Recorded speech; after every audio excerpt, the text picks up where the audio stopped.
మనకి పీఆర్పీ టైంలో నేను ఖమ్మం వెళ్తా ఉంటే నా మీద రాళ్ల వర్షం, మా వాళ్ళందరికీ మోకాళ్ళు ఇరిగిపోయి నాకు ఈపుల మీద రాళ్లు పడ్డాయి. ఆ రోజు చెప్పుకోవడానికి మీడియా కూడా లేదు. మొత్తం కరెంట్ ఆపేశారు రాజశేఖర రెడ్డి గారి ప్రభుత్వం. మరి దెబ్బలు తిని మేము వచ్చాం. నా స్టేజ్లు కూల్చేశారు. కాదు, నేను ముఖ్యమంత్రి కొడుకుని కాదు కదా, ముఖ్యమంత్రిని కాదు కదా. మన కథలు ఎవరికి తెలియవు, మన కథలు ఎవరికి తెలియవు. జగన్ గారికి ఎంత రాగానే అయ్యయ్యో ఎంత బాధ జరుగుతుందండి, అయ్యయ్యో పాపం. అమర్నాథ్ని తిరుగు తోటలో కాల్ చేస్తే పాపం లేదు. అది వైసీపీ వాళ్ళకి పట్టదు. రేపల్లెలో ఒక ఆడపడుచుని దారుణంగా భర్త ముందు మనకి మానాన్ని పాడు చేస్తే పాపం దొంగతనం చేయడానికి వచ్చారండి. అలా అనుకోలేదండి. దొంగలని దుర్మార్గుల్ని వెనకేసుకొచ్చే వస్తే మనుషులు. జగన్ గారిది ఇంత పడగానే నాకు నిజంగా అనిపించింది, జెడ్ కేటగిరీ సెక్యూరిటీ మీరందరూ ఏమయ్యారయ్యా? పోలీస్ అధికారులు ఏమయ్యారు? డీజీపీ గారు ఏమైపోయారు? ఇంటెలిజెన్స్ ఆఫీసర్ గారు ఏమైపోయారు మీరంతా? ఒక అందరినీ దాడి చేసే వ్యక్తి అతని మీద దాడి చేయడానికి ఎవడన్నా సంతోషిస్తాడు? మనకి నిజంగా సాహసిస్తాడా? నిజంగా ఇంత యంత్రాంగం ఉంటే పట్టుకోవడానికి మీకు ఎంతసేపు పట్టుకోవడానికి? రేపొద్దున ఎవడన్నా పట్టుకుని కూడా వాళ్ళు ప్రేరేపించారు, వీళ్ళు మీ వాడే చేశాడేమో. 2019లో మీ కూర్చోబెట్టి కోడి కత్తి కోసం జగన్ గారు సీఎం అవ్వాలని డ్రామా ఆడటానికి నేనే పొడిచానని ఆ అబ్బాయి చెప్పాడు. ఈరోజు అలాగే చేశారేమో కనుక్కోండి. కానీ నేను మీకు చెప్తున్నాను, ఇలాంటి డ్రామాలకి మనం పడాల్సిన అవసరం లేదు. దయచేసి పడకండి. నిర్ద్వందంగా దాన్ని తీసి పక్కన పెట్టండి. అరే ఇద్దరు చెల్లెళ్ళు, సొంత చెల్లెళ్ళు. అరే మా నాన్నగారిని చంపేశారు, మా చిన్నాయని చంపేశాడంటే అడ్డగోలుగా బద్దలు కొట్టి కత్తితో పొడిచి చంపితే అందరూ గుండి పొడిచి పడిపోయాడు. వీళ్ళ కథలు మనం ఎలా నమ్ముతాం? ఈరోజు ఆయన వివేకానంద రెడ్డి గారు అమ్మాయి సునీత గారు వైరాలజిస్ట్. ఆవిడ అమెరికాలో చదువుకున్న వ్యక్తి, వైరాలజిస్టు. కరోనా లాంటి వైరస్ ని ఆవిడ దాని మీద నిజంగా వైద్యం చేయగలిగే వ్యక్తి.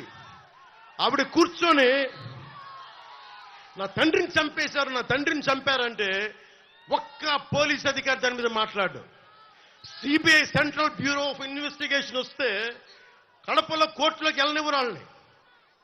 ఇంత దారుణంగా ఉంటే మనందరం కూర్చొని చేతులు ముడిచి కూర్చున్నాం. మనందరం, మనకు పౌరుషం చచ్చిపోయింది. మనందరికీ చచ్చిపోయింది. ఎందుకు నేను వ్యతిరేక ఓటును చీలద్దు ఎందుకంటానంటే ప్రజాస్వామ్యాన్ని కూలి చేసేవాడు ఒకడు కూర్చొని మనందరినీ పొడుస్తా, చంపుతా, దోపిడీ చేస్తా ఉంటే ఎంతకాలం భరిస్తాం? ఎంతకాలం?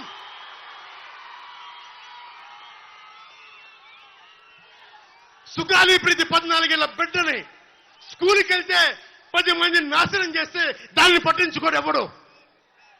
జగన్మోహన్ కి బొక్క పడితే, చిన్న గులకరాయి పడితే రాష్ట్రం అంతా ఊగిపోద్ది. సగటు మనిషి బాధ మనకి తెలియదు.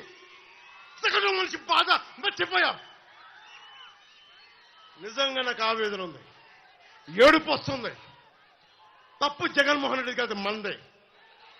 మనకు పౌరుషం చచ్చిపోయింది. ఇందాక తినాలో చెప్పినట్టుగా దాస్యం చేసే కంటే కూడా చచ్చిపోవడం మేలు. దాస్యాన్ని ఆపేద్దాం.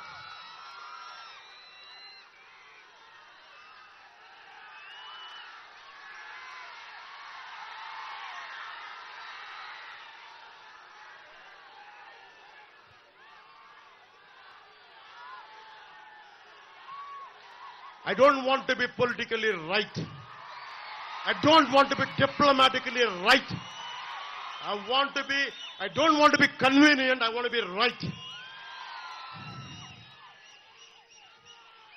అందుకని డిప్లొమసీ పక్కన పెట్టి గుండెల లోతుల నుంచి రాజకీయం చేద్దాం. గుండెల లోతుల నుంచి పాలిటిక్స్ చేద్దాం.